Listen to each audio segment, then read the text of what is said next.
Taiki Inomata, a third-year student in junior high, attends Ame Academy, an integrated school with a major sports program. Having joined the high school badminton team, Taiki tries to attend open practice as early as possible. But no matter how early he goes, he always arrives second in the gymnasium. The person one step ahead of him is Chinatsu Kano, a first-year student in senior high and Taiki's crush. Wanting to become a worthy match for Chinatsu, Taiki pursues the same dream as his crush, to partake in the nationals.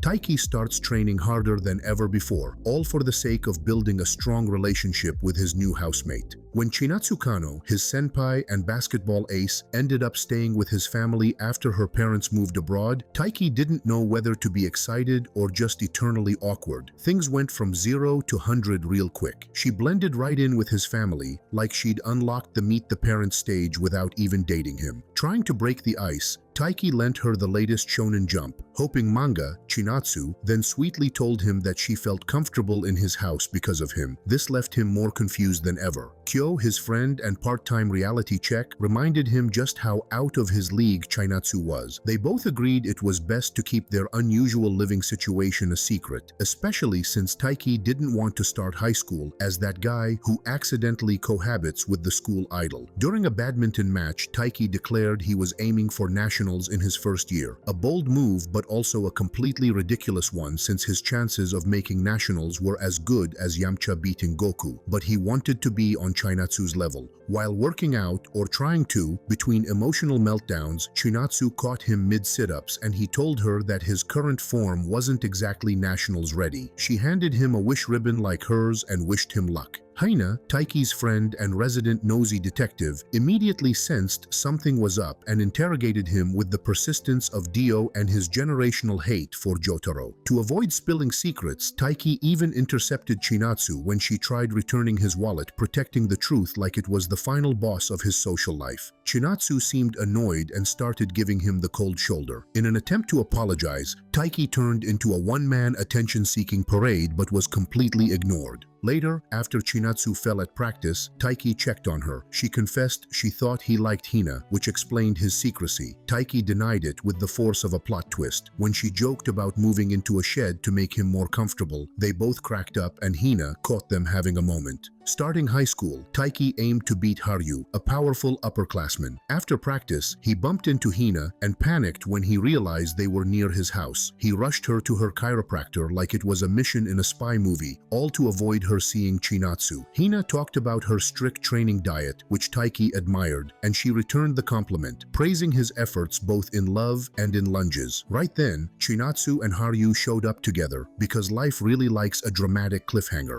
Taiki was thrown into emotional gymnastics when he saw Chinatsu and Haru chatting again, though Hina assured him they were just friends, classic line. To clear his mind, Hina took him on a walk which had no effect. Later, Taiki saw Chinatsu and Haru talking again at the gym, and while he tried to stay cool, the jealousy meter in his brain hit max. Still, he reminded himself Chinatsu was focused on basketball unlike him, who was focused on her. Coach Yuasa hyped up the third years, saying Haru had national potential, basically the Baki of badminton. That evening, Chinatsu asked Taiki for a spare house key, and he said he'd be home later. Right on cue, Haru showed up and called her Chi. Taiki flinched like he'd been hit by a shuttlecock to the soul. At home, he dramatically collapsed, as if auditioning for a tragedy. Chinatsu showed up, they cleared the air, and she rambled nervously. Taiki was just grateful she noticed him at all. He claimed his sprint home was training, cardio, and heartbreak go hand in hand. Determined, Taiki focused on his matches, though the Chi nickname haunted him like Frieza hunting Saiyans. During practice, Haru crushed Taiki in a match. Kyo called it like it was. Haru was in another league. But Taiki didn't use emotions as an excuse. He just loved badminton and maybe Chinatsu. Later, Chinatsu invited him to the park. They practiced, and she encouraged him, saying he'd win next time. When Taiki noticed Chi on her keychain, she explained it was just a common nickname, not a pet name. Then Haru dropped the plot twist he had a girlfriend, a girl he liked for quite a while, and when he was about to give up, she asked him out. He thanked Chinatsu for makeup advice and teased Taiki, saying he might get a girlfriend eventually. Taiki's life had gotten a lot more complicated and entertaining since Chinatsu moved into his house. While chatting with Kyo about his feelings, he received a message from Chinatsu asking if he had accidentally taken her school uniform. In true sitcom fashion, Taiki bolted out of class faster than Minato to return it, only to run into Hina and her team holding a meeting in the AV room. After an awkward yet hilarious exchange with Hina, he managed to drop off the uniform. Chinatsu texted again, summoning him to the school rooftop. When Taiki arrived, he got the shock of his life. Chinatsu started changing right in front of him. His brain short-circuited, but he nobly stood guard. Afterward, he questioned whether Chinatsu saw him as a guy at all or just an emotional support houseplant. Determined to prove his manliness, Taiki continued to push himself, especially with his first high school badminton match approaching. Later, while training outside, Chinatsu spotted him wearing his shirt inside out. Classic Taiki. She blushed when he took it off to fix it. She gave him a playful forehead poke and some genuine encouragement, telling him not to overthink things. Inspired, Taiki vowed to get stronger, though still not ready to explain why exactly.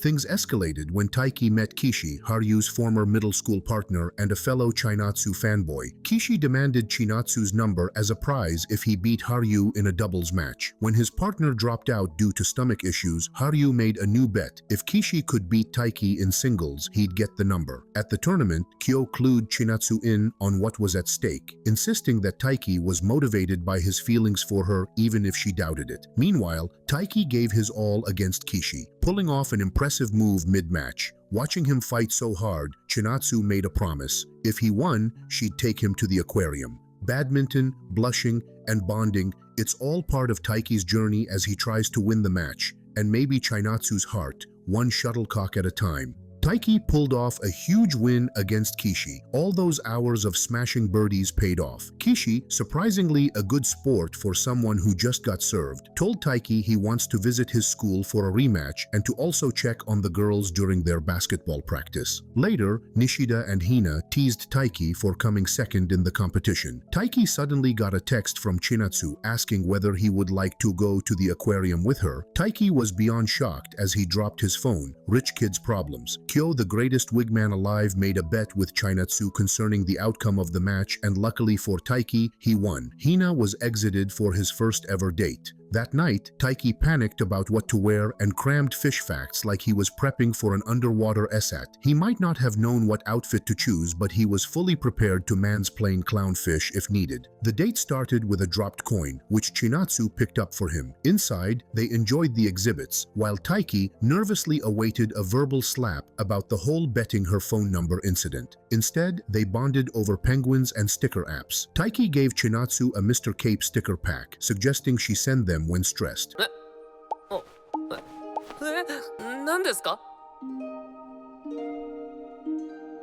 She spammed him immediately. The next day, Kyo and Hina grilled Taiki like he was on a romantic game show. Kyo even theorized Chinatsu might like him. Doubtful, Taiki thanked him for the false hope. What are friends for? Later, Hina got interviewed, visited the clinic, and ran into Chinatsu. The two shared a genuinely sweet moment. After Chinatsu left, a nurse came out to look for her because she left her phone behind. Hina volunteered to return it. As she was looking for her, she saw Chinatsu enter Taiki's house. The clouds rolled in. She hid, listened in, and processed what she'd heard. Hina immediately confronted Taiki and Chinatsu, basically demanding an explanation to why Chinatsu was at his house. Taiki, caught off guard, led Hina to his room, where he explained everything. Hina understood, but was a bit annoyed he didn't tell her sooner. For revenge, she dropped a mountain of manga on his lap and sentenced him to 5 hours of emotional labor, also known as reading shoujo drama. The next day, Hina nailed her performance, impressing everyone. But when she saw Chinatsu, she slipped into an existential spiral because nothing ruins your rhythm like feelings. She told her friends she needed a break, and she reflected on her performance. She had to be perfect because they were all counting on her. She later ran into Taiki, who was tending to a wound and rocking a bracelet from Chinatsu. Trying to cope, Hina decided to keep her distance from Taiki. Meanwhile, Taiki asked Kyo what was up with her. Kyo, ever the gossip king, suspected drama, but played it cool. Hina just didn't want to feel like the third wheel on a bicycle built for two, especially when that bike was headed to nationals. At practice, she could not get into rhythm because her was all over the place. Her coach and friends were worried about her. After seeing Taiki still working as hard hard as ever, she got back her rhythm. Later, Hina got knocked over by a passing boy in the hallway, and she twisted her ankle. The boy asked if she was okay, but Hina was frozen in complete shock, thinking about how she would compete. Taiki rushed to help. Hina protested, worried about Chinatsu seeing them, but Taiki was like, "Forget drama, your ankle looks like it's about to file a complaint." He carried her to the nurse. Luckily, her ankle was not twisted. She'd survive with mild embarrassment. In a quiet moment, Hina confessed her fears of not being good enough. Taiki countered with a pep talk that made her blush and yell at him, classic tsundere behavior. Later, Hina crushed her prefecture match and Taiki was thrilled. Kyo, the overseer, wondered what would be Chinatsu's next move. Chinatsu bumped into Taiki, heard about Hina's win, and instantly launched into silent overthinking. She decided to focus solely on basketball, while side-eyeing her own feelings harder than a cat watching someone touch its food bowl. Taiki continued his grueling training with upperclassman Haru, who, let's be honest, was beating him like Broly versus Frieza. Despite constantly losing, Taiki's spirit remained unbroken like that one cockroach refusing to die. Haru, being a decent guy and not a sports anime villain, warned Taiki not to get too used to losing or he might start expecting it. It was a heartfelt warning from a future opponent, and frankly, it made Haru seem like the wise older brother Taiki didn't know he needed.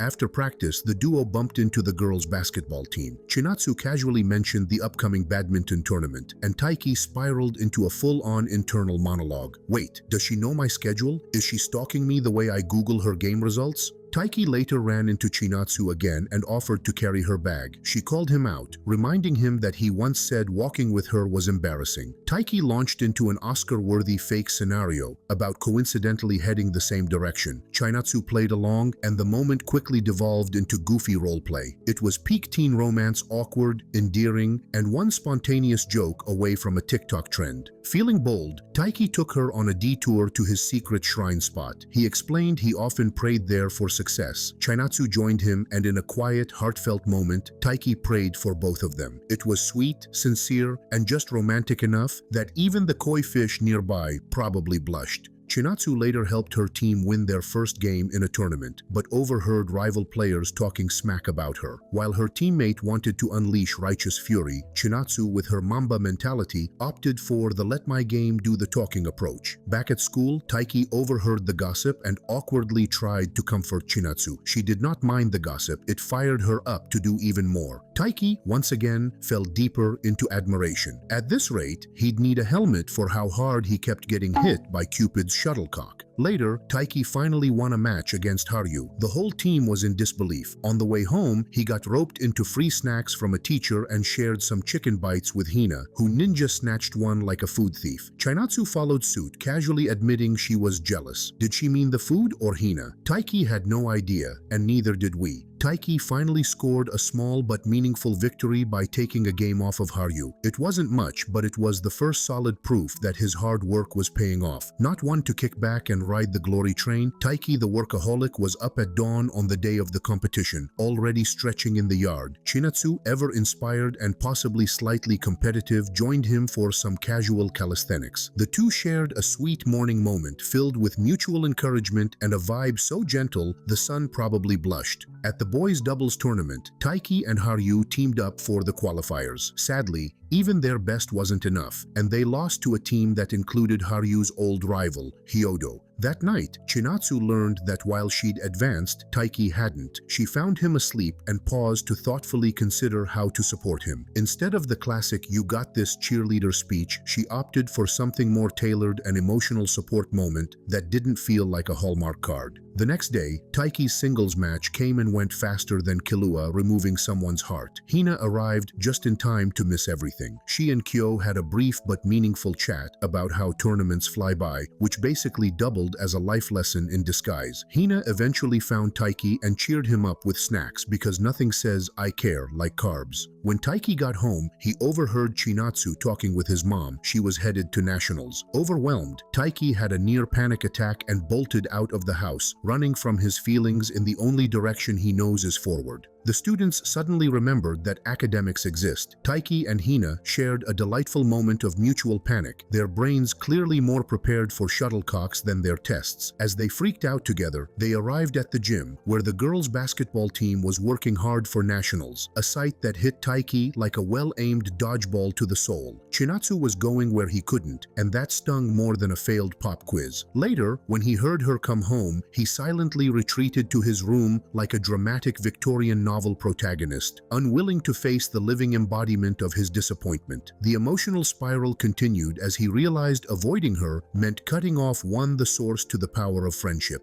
Meanwhile, the badminton team was still grinding, and coach had them set new goals. Rather than declare another grand quest for nationals, Taiki set a much humbler goal: improve his smashes. Chinatsu noticed after the finals were finally over, while his classmates celebrated freedom with enough energy to power Optimus Prime, Taiki was laid up with a fever. Turns out stress, sadness, and sports don't mix well. Alone in his bed, Taiki did what any sick person would do: spiral. But just as he decided he was lame, a surprise voice replied, "No, you're not." Chinatsu had dropped by, saw how miserable he was, and decided to nurse him back to health despite his warning that she might catch the cold. Chinatsu cooked dinner, sat by his bed, and launched into a pep talk about dreams not needing to be reasonable. She wanted to cheer on people with big, beautiful, possibly insane dreams, especially his. The moment practically screamed romantic tension, and by the time she reached for his face, time literally stopped. でも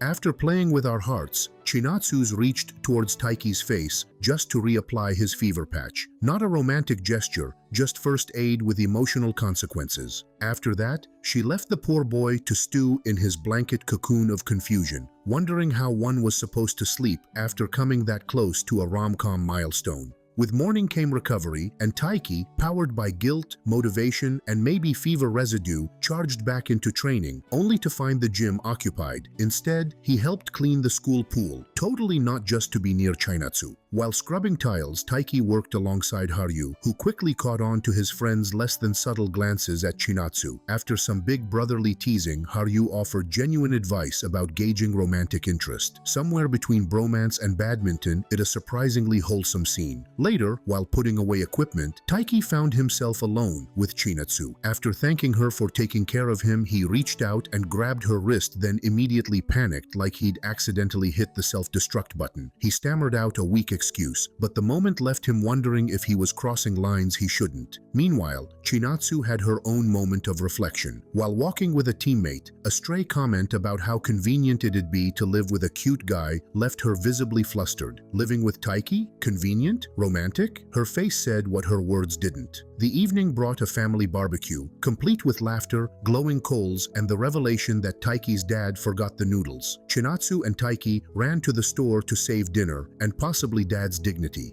But the walk home turned serious. Chinatsu asked that moments like when he had a fever and their faces almost touched not happen again. Her tone introduced a new chill. Taiki, clearly hurt, silently questioned her mixed signals. Dream big, but stay in your lane. Taiki started avoiding Chinatsu at school, prompting Hina to notice the shift. With summer break looming, she clearly saw a chance and a window to step in. Taiki, Kyo, and Hina tackled their biggest rival yet summer homework. In a rare glimpse of high school life beyond the courts, the trio tried to study, which for them seemed harder than any match. During a break, Taiki and Hina ended up alone and stumbled upon a flyer for the upcoming fireworks festival. They recalled their middle school festival memories, and in a sweet, heart-fluttering moment, Hina asked Taiki to go with her. He agreed, but before they could lock in the date, he got swept back into the group like a badminton shuttlecock caught in a gust of plot development. The scene showed why Hina liked Taiki. He'd once bought her a candy apple just because he overheard she wanted one. That's not just sweet, that's dentist tier sweet. And that moment stuck with her. When she invited him to the festival, she did so with all the nervous charm you'd expect, fidgeting with her skirt and barely mumbling the question. It was adorable, and sadly, also a setup for miscommunication. Since Hina didn't clarify it was a date, Taiki assumed it was a group outing. When he later asked who else was coming, Hina's heartbreak could be felt through the screen.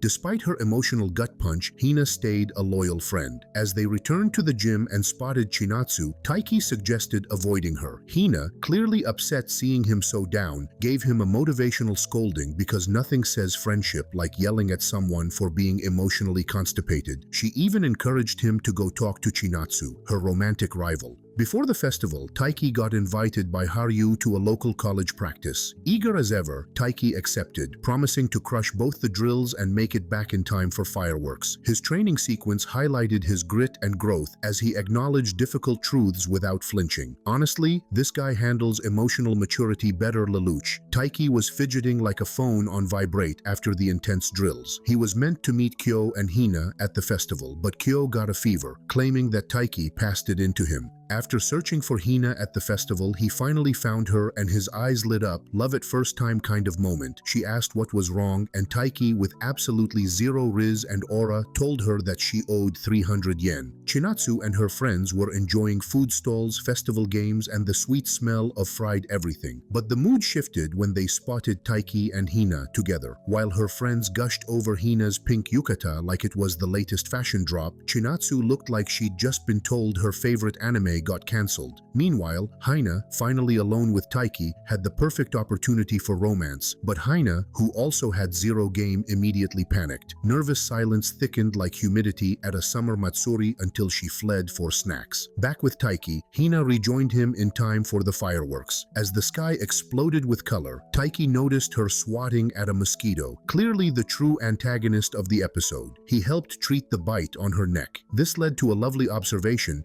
Taiki realized she must have done her intricate twin buns by herself. Instead of seeing the loose strands as messy, he admired her effort, telling her she looked cute. Hina, initially suspicious, eventually accepted the compliment like someone tasting a suspiciously free sample cautiously. The magic was short-lived as a mid-show break sent Taiki into the crowd, where he found Chinatsu helping a lost child. Naturally, Mr. Nice Guy, he couldn't resist inserting himself, and the two ended up walking hand in hand with the girl forming the most accidental family cosplay ever. During their family walk, they met Karen, Chinatsu's best friend, who also happened to be Haru's girlfriend in a show-stopping yukata, as she lit up the scene with big sister energy. After the child was reunited with her mom, the girl gifted Chinatsu a magical girl hair clip. Taiki and Chinatsu walked back together, almost complimented each other, but backed out like socially anxious turtles. Chinatsu found Taiki asleep and whispered her hurt about being misled. Miscommunication strikes again. She thought Taiki lied about going to the festival with friends. He should have told about him and Hina unknowingly to her. Taiki's obliviousness is Batman plot armor level strong. Chinatsu heads to nationals, presumably to win medals and hearts, but just as she left, Taiki sprinted after her like a rom-com protagonist showing off his good cardio. He returned something she forgot, but more importantly, Taiki tried to bend positive energy into her ankle bracelet. Chinatsu, being Chinatsu, responded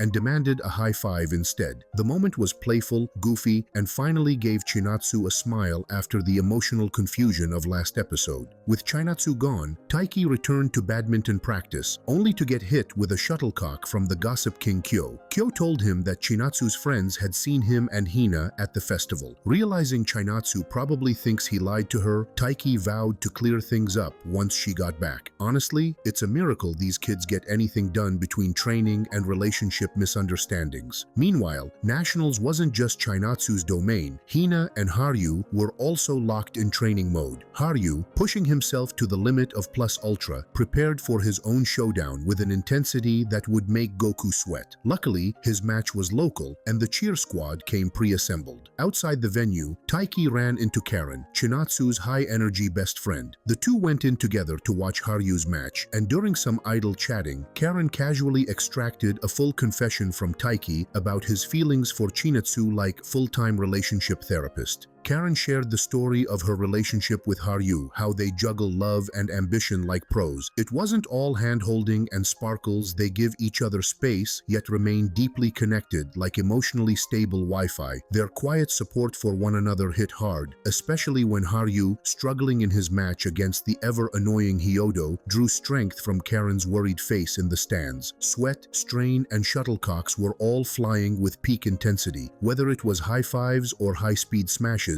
these characters are all giving it their absolute all. Chinatsu and her team were prepping for their biggest game yet against last year's national champions. As if that wasn't nerve-wracking enough, Chinatsu learned 2 senior players would quit after nationals to focus on their studies. You know, that annoying thing called the future. This revelation hits Chinatsu like a Rasengan to the chest. She curls up emotionally and physically like Choji, mourning the rhythm of her team like someone just cancelled her favorite show mid-season. As Chinatsu was curled up in sadness, Nagisa gently nudged her back up with support, like a teammate passing her the emotional rebound. Back at Aime, the gym closed early due to construction. Taiki, ever the overthinking romantic, found a stray basketball and started sinking shots to send luck to Chinatsu. When he finally made one, he quietly admitted to himself that he loves her. Just then, Hina appeared like a perfectly timed subplot, fresh off her nationals run. She placed third, Taiki's praise and her utter rejection of it. But Hina isn't just competitive, she's healthy competitive. She recognized her growth and progress, which should be mandatory curriculum in every sports anime.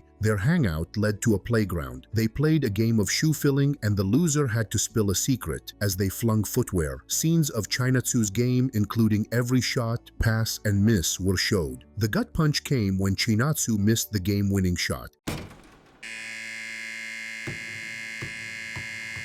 At the same moment, Hina intentionally lost the shoe game and dropped the confession nuclear bomb. Taiki stood frozen like sausages, and Hina, showing real maturity, said he didn't have to respond because she also knew about his feelings for Chinatsu, but she just needed to say it. Chinatsu, meanwhile, stood alone, tears welling. Her ankle bracelet wish was broken. Later, Taiki felt overwhelmed by guilt. How could he have missed Hina's feelings for so long? Returning home, he learned from his mom that Chinatsu lost, which deepened his self-doubt. Finally, the next day at school, he awkwardly ran into Hina. She teased him, but their banter was overheard by none other than Chinatsu. The basketball team surprised Chinatsu with a birthday celebration. Turns out, August 26th is her big day, and nothing says, "We love you," like teammates bearing gifts. This warm moment acted as a post-nationals palate cleanser, reassuring Chinatsu that no one blames her for their loss. Meanwhile, on the sidelines of this birthday bash, Taiki got hit on the head by a rogue ball from Hina. He asked Hina for a private word, delivering his official "I'm pursuing Chinatsu" speech. It could have been a heartbreaker, but Hina responded with cheerful grace. Maybe too cheerful. Back with Chinatsu, big news dropped. She was promoted to vice captain. While her teammates celebrated, some voiced concern that Chinatsu might be stretching herself too thin, still visibly affected by the nationals' loss. Thankfully, Chinatsu's support system isn't all blind cheerleaders. Someone brought emotional rain gear.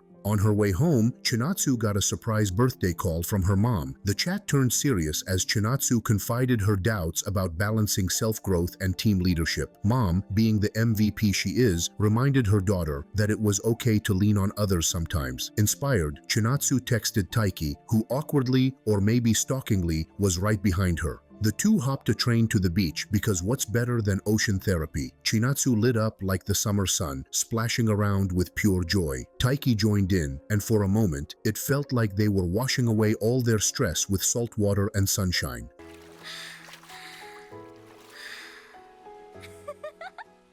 Then came the birthday cake reveal. He packed ice packs because love is in the details. Just when things couldn't be more romantic, the train service canceled. Hotel hunt initiated. They got a room together, but instead of drama, we got a wholesome sleepover with tabletop games. Later, Taiki opened up about the festival misunderstanding. Chinatsu responded with her own apology, not for her boundaries, but for how she communicated them. Taiki, ever the gentleman, slept on the couch, and the next day while he was asleep, he shared a soft morning moment with Chinatsu. No dialogue, just warmth, light, and leaning heads.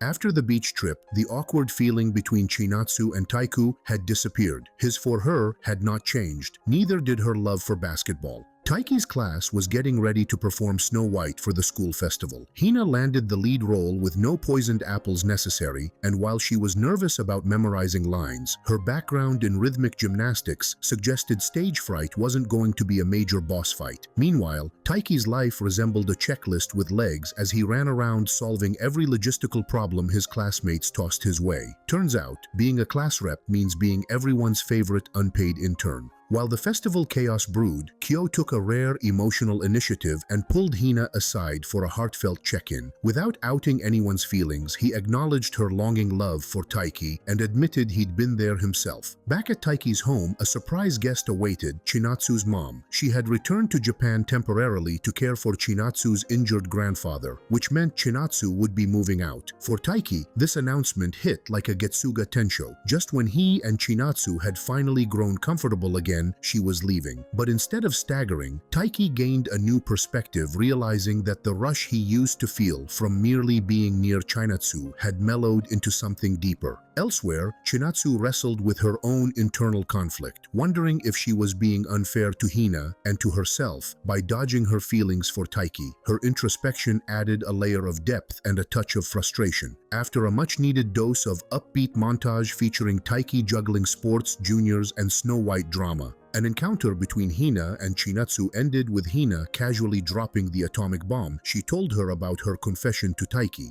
Chinatsu, ever composed, reacted to Hina's dramatic confession about Taiki with all the emotional range of a diplomat sipping tea, polite, neutral, and just slightly amused. Hina, on the other hand, completely unraveled. Her face turned redder than a Sharingan as she scrambled to justify her bold reveal. Claiming it was just a courtesy felt as believable as saying, "I only watch anime for the plot." Clearly, she had been trying to rattle Chinatsu only to be blindsided by her rival's gracious response. The guilt hit hard, and Hina made a swift exit. Meanwhile, Chinatsu returned to her tasks, clearly weighed down by Hina's words. You could almost see the thought bubble over her head. Her internal tug-of-war between cool aloofness and emotional honesty continued. The spotlight then shifted to Taiki, whose main hobby was doubting himself. Despite his teammates insisting he was getting better, he saw only failure. His confidence took another hit upon learning their team would soon have a practice match with the school of Yusa, the guy who demolished him and his regional dreams. Taiki reacted like someone who'd just been told they had to fight Hashirama.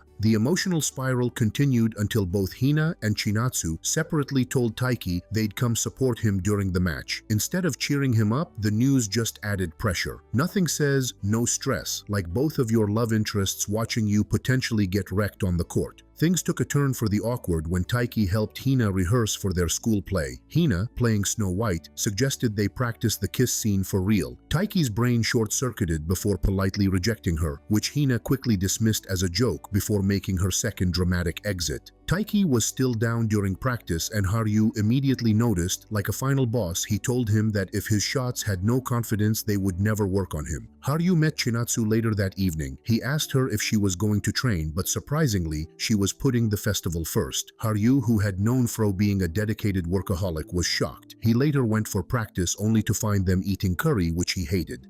西田部長がくれてしかもあいつかよ。いい部長ですよね。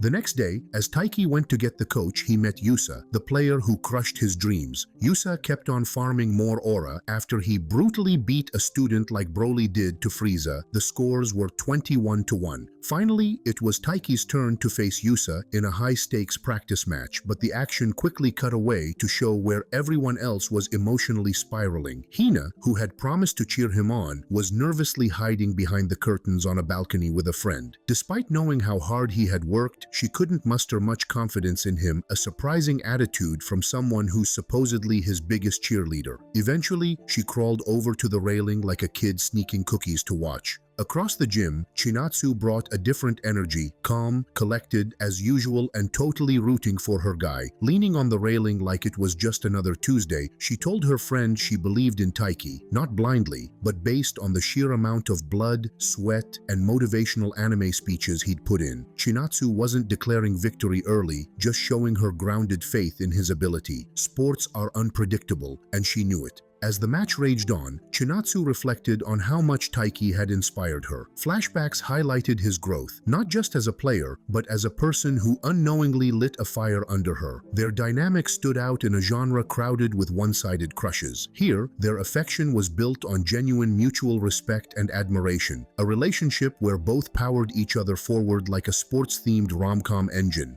Back on the court, Taiki lost the first game to Yusa, but refused to crumble. Channeling every drop of shonen protagonist energy spirit bomb style, he rallied and won the second. Even Yusa was stunned. Taiki wasn't just keeping up, he was leveling up mid-battle like Jinwoo. Then came the final rally. The opposite were also shocked, for they had new rival to deal with next year. Meanwhile, as the fierce battle between Goku and Gohan went on, Yusa lost his cool-like attitude and was actually enjoying himself. Eventually, after the long rallies, Taiki won, and just like that, years of self-doubt were served a humble pie. Outside the gym, Chinatsu handed him a bottle of water and a healthy dose of praise. Taiki returned the sentiment, crediting her as one of his biggest inspirations without downplaying his own effort. Haru was in a mood. Even though he lost to Yusa, it was after Taiki had already won. Back in the classroom, things got more theatrical when Hina appeared in full Snow White costume, looking absolutely fairy tale ready. Taiki was stressed out by a schedule change. His class play had been moved up 10 minutes. For most people, this would be nothing crazy to think about. For Taiki, it was a full-blown crisis. His dedication to the class performance was real, bordering on stage manager meltdown.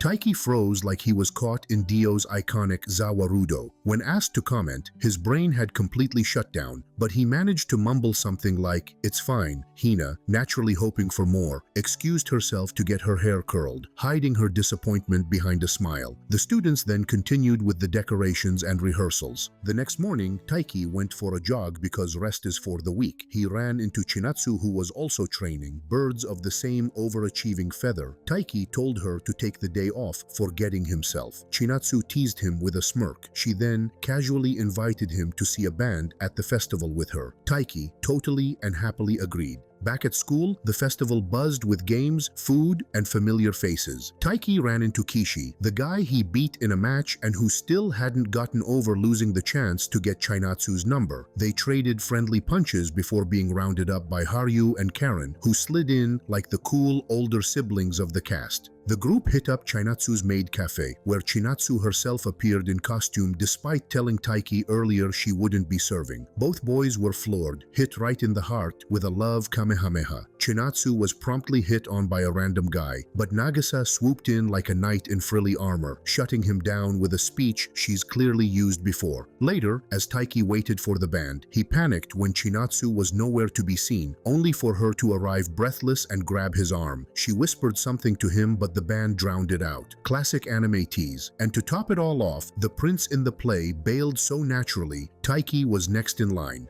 Taiki being asked by his classmates to play the prince in their class play. With zero preparation, mounting stress, and a looming lips-to-lips massage scenes with Hina, Taiki's anxiety hit an all-time high. His protests were ignored, and his classmates shoved him straight into the royal role, all in the name of school spirit. As Taiki scrambled to learn his lines, the trauma of a past rehearsal, when Hina casually offered to massage his lips with hers, lingered in his mind like a glitch he couldn't reboot. Knowing Chinatsu would be watching, Taiki messaged her about the last-minute change in casting, mostly to avoid any misunderstandings that might make him look sneaky. Hina, ever the supportive co-star, gave Taiki a cheerful pep talk. Their playful exchange briefly rekindled the ease of their childhood friendship, a welcome change from the recent awkwardness. Meanwhile, backstage gossip began to bubble. Rumors about whether Taiki and Hina dating. Kyo tried to shut it down, but rumors like confetti were already in the air. On stage, Hina dazzled in the spotlight with her gymnast's grace. Taiki moved like a marionette with stage fright. His princely presence was more tin soldier than charming royal. The audience and a pair of students in the AV room had a field day over the romantic tension between the leads, further fueling the dating speculation. Just when the play seemed ready to close without disaster, disaster struck. A confetti-filled ball meant for another event fell early, and Taiki, ever the Captain America,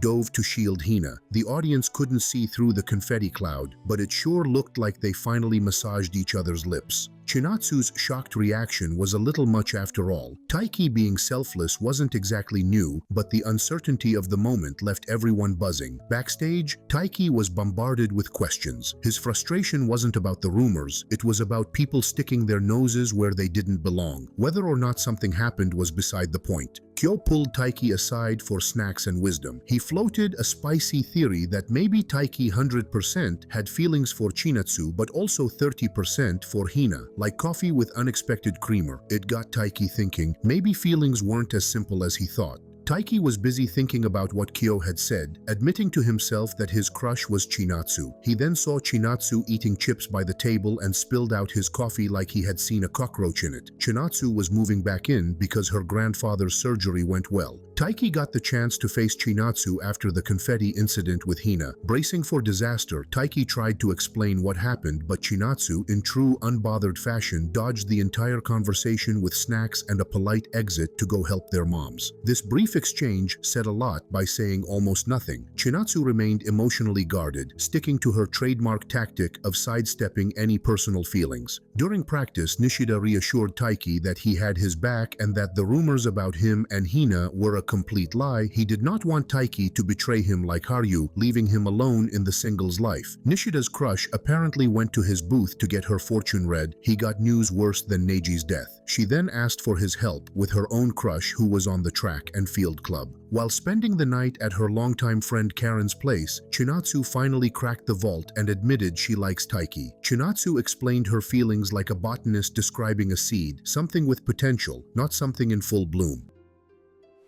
お花を育ててるみたいな。また独自の例えを。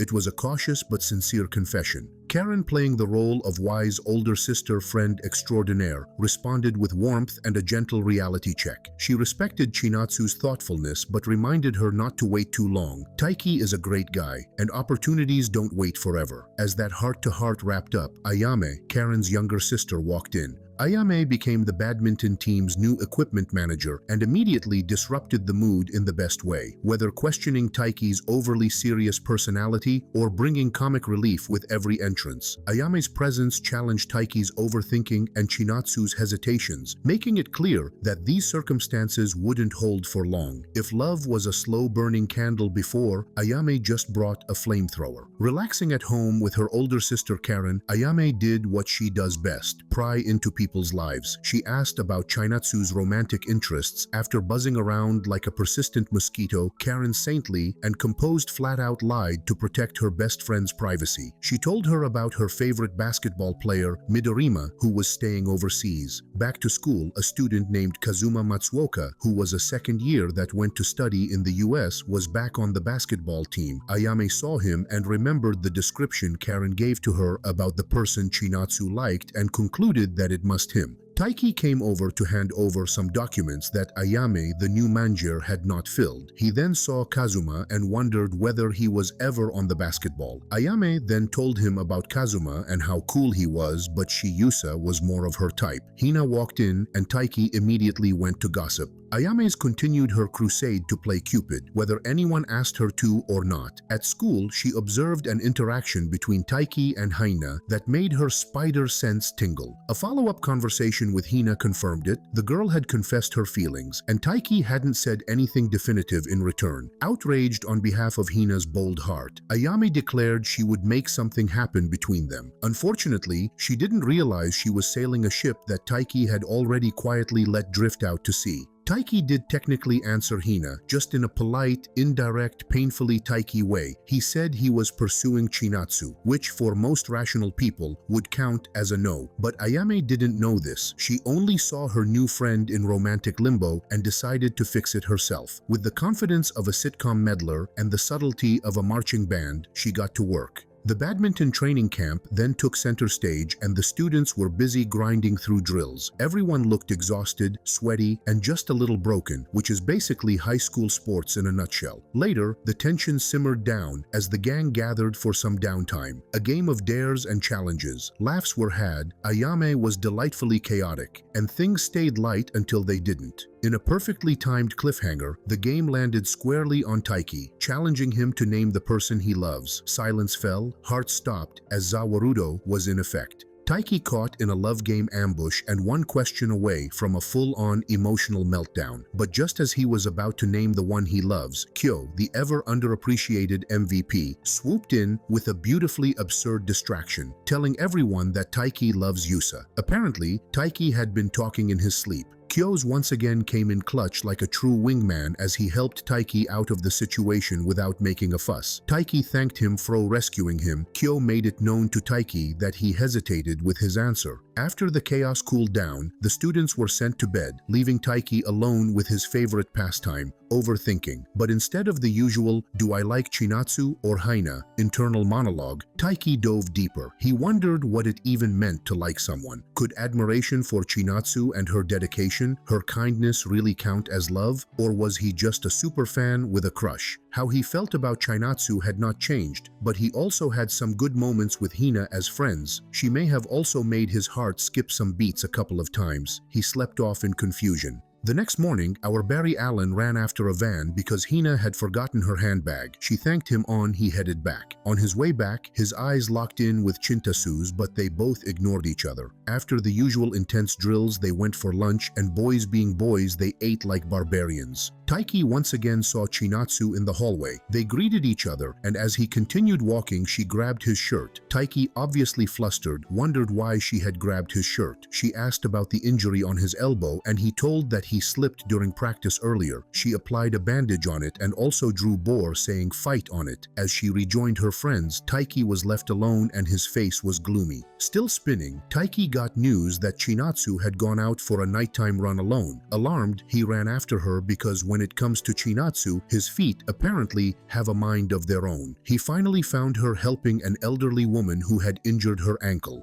Taiki, ever the badminton knight, jumped in to help carry the woman the rest of the way, creating another one of those soft, unspoken bonding moments. No big declarations, just quiet teamwork and mutual admiration that said everything without saying anything. With training camp ending and the bonfire looming, aka the rumor-infested confession central, the show set the emotional table for a season finale full of glowing flames, pounding hearts, and probably more confused teenagers. As the last night of training camp approached, Ayame concocted one final love scheme to set up Hina with Taiki. What could possibly go wrong? Hina strolled down memory lane like it was a haunted house, her thoughts, memories, and heartbreak. Sweet moments with Taiki popping up alongside painful reminders that he only had eyes for Chinatsu. At one point, she nearly approached Taiki for a chat until she caught him gazing at Chinatsu like she'd invented badminton. Despite this emotional whiplash, she remembered the confetti and lips massage incident from the culture fair not just fondly, but with distinction. Sure, she liked the rumors, but she also admired how Taiki tried to shut them down out of respect for her. Even his obliviousness somehow made her like him more. That's crush logic for you. Then came the leaf moment, because in romance anime, nothing says tension like removing a leaf from someone's hair. After Taiki clumsily tried to guide her, he just plucked it out himself. For a second, it looked like Hina might confess again, but instead, she didn't. And that small silence spoke volumes. For once, she wasn't thinking only about her feelings, she was thinking about his.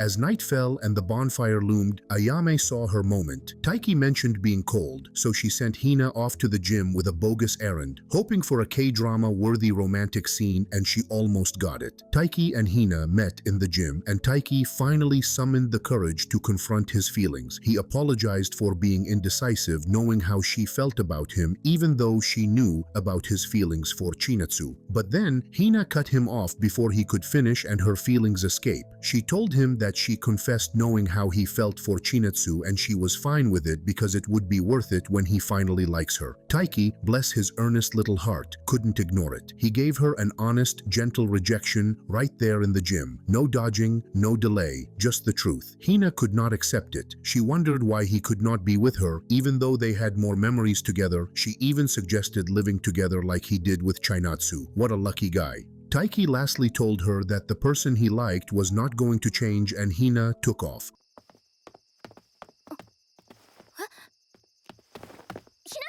Ayame was outside humming with joy, thinking that her K-drama movie was about to be released, only for her to see Hina running. She asked if she was okay, and Hina, with enough tears to fill up a bucket, told her everything. The episode closed on the sound of Hina's shattered heart. Her cry, raw and soul-wrenching, echoed into the night. Ayame really needed an award for the worst Cupid ever, as got herself in a pickle trying to get Hina and Taiki together, only to end up setting the stage for heartbreak instead. Talk about a well-planned disaster. Taiki did what most guys do after heartbreaks. He confined himself in training as he was reflecting his decision from last night. Haru then joined and challenged him to a game. As his match went on, Kyo the guru found Ayame in a corner thinking about how she had probably destroyed a genuine friendship. Kyo, in all his wisdom, gave the blunt truth: it is what it is. He followed by telling her that she was on the sidelines and not the field. Taiki had made his decision and she could not change the outcome. Taiki lost to Haru as expected, but ever the workaholic, he requested for one more game. Haru refused, saying that it was the last day of training camp and he was tired. Haru admitted that he was nervous about playing against him. Taiki was in disbelief because Haru was obviously much better than he was. Haru continued with how after everything he had, he still could not beat Hyodo, and Hyodo retired before he could face him again. So after losing to Yusa, who was first year, losing to Taiki would have made lose his confidence and quit. Taiki quietly leveled up. After seeing how hard everyone worked and hearing a casual, "Hey, you've gotten stronger," from Haru, he found his confidence not just in sports but in his heart too. Later that evening, Taiki saw Chinatsu as she was about to enter the house. They both welcomed each other and Taiki asked her out. Taiki almost fumbled the bag because when Chinatsu asked about where they were going, he had no plans. He came up with a dumb plan to buy a new tracksuit. Chinatsu agreed and told him about the cafe she had been wanting to check out.